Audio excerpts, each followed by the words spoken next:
राम राम जी। आजकल आप मीडिया में देख रहे हैं, एक बाबा हैं, मध्य प्रदेश के छतरपुर जिले के गांव से आते हैं। आजकल चर्चा में है, सामने वाले व्यक्ति की बात जो हम मन की बात जानकर के एक पर्चे के ऊपर लिखने का काम करते हैं। अब आपके मन में सवाल होगा कि बाबा को कैसे पता चल जाता आज के साइंस के युग में कि कोई बंदा सामने है, वो कहां से आया है, क्या काम करता है, क्या तकलीफ है, बाबा वो मन की बात कैसे जान सकते हैं। दरअसल ये सिद्धियां होती हैं, वो शक्तियां होती है जिनके कारण बाबा वो मन की बात जानते हैं। उन्हीं शक्तियों के बारे में, उन्हीं सिद्धियों के बारे में बात करूंगा। अब ये बाबा जो है चर्चा में क्यों आया, दरअसल महाराष्ट्र का एक नागपुर पड़ता है, आपको पता है, जहां पर राष्ट्रीय स्वयंसेवक संघ का मुख्यालय, वहां पर वो कथा वाचन के लिए गए थे। कथा भी करने का काम करते हैं। वहां पर एक संस्था है जिसका नाम है अंधश्रद्धा निर्मूलन समिति। उसके एक नेता है या फिर उसके कोई संरक्षक है जिनका नाम है श्याम मानव। उन्होंने बाबा को एक चमत्कार जो दिखा रहे हैं, बाबा कहा कि आप अगर चमत्कार दिखा रहे हैं तो आप मेरा चैलेंज स्वीकार करिएगा। मेरे बराबर वाले कमरे में क्या क्या सामान है, वो सामान आप बता दीजिए, मैं आपको 30 लाख रुपए दूंगा। अब कहते हैं कि ये चैलेंज सुन के बाबा कथा छोड़ करके भाग गए और रायपुर चले गए। खैर इसके पीछे सच क्या है, इसके बारे में तो बाबा बहुत बार बयान दे चुके हैं। लेकिन रायपुर के अंदर जो कथा हो रही है उसके अंदर जो धीरेन्द्र शास्त्री जो है, बाबा जो है जिनका नाम है पंडित धीरेन्द्र कृष्ण शास्त्री, इन्होंने चैलेंज को स्वीकार कर लिया और स्वीकार करके कहा कि आप आइए मेरे पास और मैं आपके कमरे में क्या क्या रखा है मैं आपको बताऊंगा। अगर मैंने बता दिया तो जिंदगी भर गुलाम रहना पड़ेगा। अब श्याम मानव वहां पर नहीं आए। अब आपके मन में सवाल होगा कि क्या बाबा ये बता देते कि साइड वाले कमरे में क्या रखा है। अगर आप मुझसे पूछें तो बिल्कुल आसान सी भाषा में कहूंगा, हाँ वो बता सकते थे। और ये बेहद आसान काम था उनके लिए, बेहद आसान काम है, चुटकियों में बता देते वो। कौन है बाबा? मध्य प्रदेश के छतरपुर जिले के गढ़ा एक गांव पड़ता है। 5 साल पहले इस गांव को कोई नहीं जानता था। इस 27 साल के नौजवान पंडित धीरेन्द्र कृष्ण शास्त्री ने पूरे विश्व के अंदर इस गढ़ा गांव को जनाने का काम किया है। 1996 के अंदर इसी गढ़ा गांव के अंदर जन्म हुआ था। खाने के एक वक्त की रोटी के लाले पड़ जाते थे। इनके दादा पंडित भगवान दास गर्ग, गर्ग है ये बनिया जिसको हम अपने उत्तर भारत में खासतौर पर बोलते हैं। इनके दादा पुजारी थे।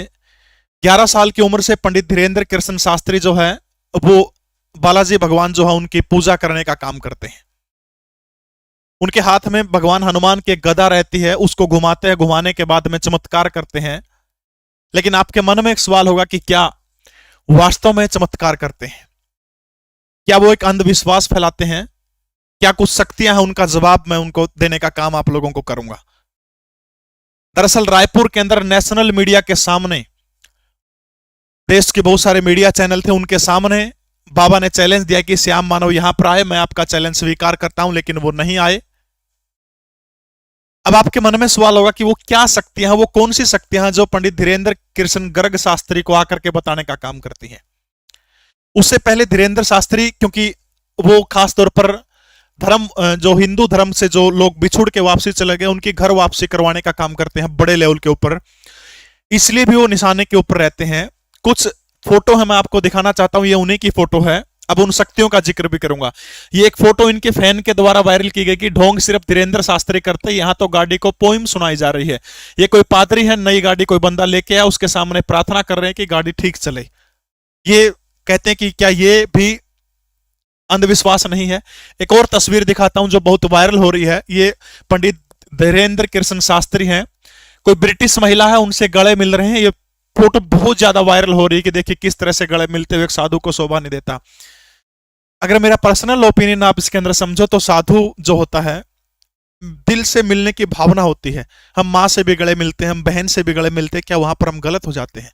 अब इसके मन की भावना, इनके मन की भावना क्या है उसको कौन समझ सकता है? इस तरह के फोटो लगा के वायरल करना क्या उचित नहीं है। अब आपके मन में सवाल होगा कि वो शक्तियां, वो ताकतें कौन सी हैं? क्या सचमुच भगवान हनुमान आकर के उनको बताते हैं जैसे वो बालाजी का नाम लेते हैं? मेरा उत्तर है नहीं। भगवान हनुमान इतने सस्ते नहीं है कि वो किसी को आकर के बताएं कि सामने वाले के मन में क्या चल रहा है। अब वो शक्तियां देख लीजिए कौन सी है। सबसे पहला नाम है, एक सिद्धि है जिसका नाम है कर्ण पिशाचिनी सिद्धि। कर्ण पिशाचिनी सिद्धि, ठीक है। हो सकता है आप मेरे को बेवकूफ कहें, लेकिन आप इस सिद्धि के बारे में गूगल में सर्च करना कि कर्ण पिशाचिनी सिद्धि क्या होती है। दरअसल ये जो सिद्धि होती है तांत्रिक विद्या होती है, कुछ मंत्रोच्चारण का आपको गहन अध्ययन करना पड़ता है, सालों साल इस तपस्या के अंदर लग जाते हैं। इसके बाद एक अलौकिक शक्ति होती है, एक देवी होती है, इसको कर्ण पिशाचिनी माता कहते हैं। कहते वो कान में आकर के बैठ जाती है, जो इस तपस्या को करता है उसके कान में भयंकर दर्द होता है।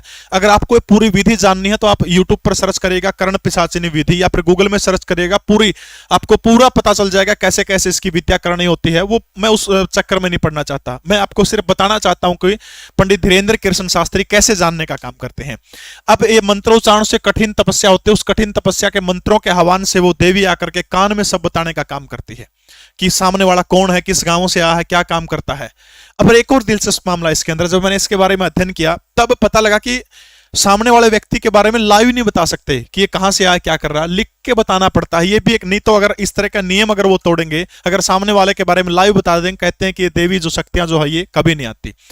अपने नवरात्रों के अंदर विद्याओं का जिक्र सुना होगा, 10 महाविद्याएं हैं। 10 महाविद्याओं में से एक 9वीं महाविद्या है जिसका नाम है कर्ण मातंगी साधना। कर्ण मातंगी साधना, ये जो कर्ण मातंगी साधना जो है ये भी यही काम करती है। मां मातंगी जो है का काम क्या करती है, मां मातंगी जो साधक कर्ण मातंगी यंत्र होता है, किसका भी एक मंत्र उच्चारण के साथ में पूरी विधि आपको गूगल यूट्यूब पे मिल जाएगी कि कर्ण मातंगी साधना क्या होती है। अगर आपको मेरी बात पे यकीन नहीं हो रहा कि मैं अंधविश्वास फैला रहा हूं, आप गूगल करिएगा, इन दोनों विधियों के बारे में एक बार सर्च करिएगा, उसके बाद मेरी वीडियो पर कमेंट करिएगा, ठीक है। कर्ण मातंगी साधना के अंदर कान के अंदर आकर के कर्ण मां मातंगी बताने का काम करती है। सामने वाला व्यक्ति क्या करता है, इससे भूत भविष्य वर्तमान तीनों चीजों के बारे में पता चल जाता है। ये आप गूगल इनके बारे में कर सकते हैं। अब सबसे बड़ा सवाल है कि क्या पंडित धीरेन्द्र कृष्ण शास्त्री जो हैं, क्या उनके पास में भगवान हनुमान बताते हैं या फिर ये विद्याएं हैं उनके पास में, ज्योतिष की या फिर या कहिए सिद्धि की। ये दो ही महत्वपूर्ण विद्याएं हैं जिनके सहारे कोई व्यक्ति क्या जान सकता है कि भूत भविष्य वर्तमान सामने वाले व्यक्ति के बारे में बता देता है। दरअसल ये जो कर्ण पिशाचिनी साधना होती है बड़ी कठिन साधना होती है। शास्त्रों के अंदर इसके बारे में जब मैंने अध्ययन किया तो कहते हैं कि यह साधना करने वाला व्यक्ति नरक भोगता है, या फिर उसका जो जिंदगी का अंतिम पड़ाव होता है वो इतना भयंकर होता है, वो इतना दुसावर होता है कि हर किसी को नहीं करनी चाहिए। इसलिए हो सकता है बाबा धीरेन्द्र शास्त्री इन विद्याओं के बारे में न बता के सीधे भगवान हनुमान की पूजा प्रेरित करने के लिए कहते हैं। सिर्फ साधक को वो आवाज सुनाई देती है, सिर्फ साधक को। अब आपके मन में एक प्रश्न होगा कि धीरेन्द्र शास्त्री आतंकवादी घटनाओं के बारे में क्यों नहीं बताते, कोरोना जैसी विश्वव्यापी महामारी आई उसके बारे में धीरेन्द्र शास्त्री ने क्यों नहीं बताया। दरअसल ये जो विद्याएं होती है, चाहे मैं कर्ण पिशाचिनी की बात करूं, मां मातंगी साधना की बात करूं, ये कान में आकर के जो व्यक्ति सामने आता है, जो व्यक्ति का जिस व्यक्ति का चेहरा सामने होता है, आपने कई बार इनकी वीडियो आपने देखी होगी तो कई बार कहते हैं जरा जोर से ऊंचा बोलो। एक पंडोकर सरकार के बाबा हैं, मां तारा देवी दिव्य दरबार है, उड़ीसा में एक दिव्य दरबार, बहुत सारे दरबार आपको मिल जाएंगे, ठीक है। वो कहते हैं थोड़ा ऊंचे बोलो क्योंकि उनको कान में वो देवी की आवाज आती है। इसलिए जो व्यक्ति सामने आता है और सामने वाले व्यक्ति के मन में जो सवाल है सिर्फ वही बता सकते हैं, भविष्य वाली घटनाओं के बारे में नहीं बता सकते। क्या इसकी जिंदगी में पीछे क्या क्या हुआ, सिर्फ उतना ही बता सकते हैं। ये भविष्य के बारे में इनको जानकारी नहीं होती, सिर्फ अपने तुक्के से अनुभव के आधार पर ये लोग बताने का काम करते हैं। तो इन विद्याओं के दम पर पंडित धीरेन्द्र ब्रह्म शास्त्री जो हैं वो सनातन का प्रचार करने का काम कर रहे हैं। 1% भी अंधविश्वास नहीं है, पाखंड नहीं है। हाँ, पहले गूगल करिएगा इनके बारे में, हो सकता है आप नहीं मानेंगे क्योंकि ये सिद्धियां बड़ी कठिन सिद्धियां हैं, कोई भी व्यक्ति इनको प्राप्त कर सकता है। बरसते इनके नियम, आपको जो नियम है वो नियम आपको उनके फॉलो करने पड़ेंगे। पूरी विधि आप गूगल यूट्यूब में सर्च करेंगे, आपको उसकी पूरी की पूरी विधि मिल जाएगी। अगर आप भी करना चाहते हैं तो ये विधि कर सकते हैं। भूत भविष्य वर्तमान की जानकारी, भूत की जानकारी पूरी की पूरी आपको हो जाएगी, ये गारंटी बहुत सारे लोग लेते हैं। आपको YouTube पे बहुत सारे लेक्चर इनके बारे में मिल जाएंगे। तो ये थे आज की कहानी, पंडित धीरेन्द्र शास्त्री। आपको कहानी कैसी लगी कमेंट जरूर करिएगा। जय हिंद, भारत माता की जय।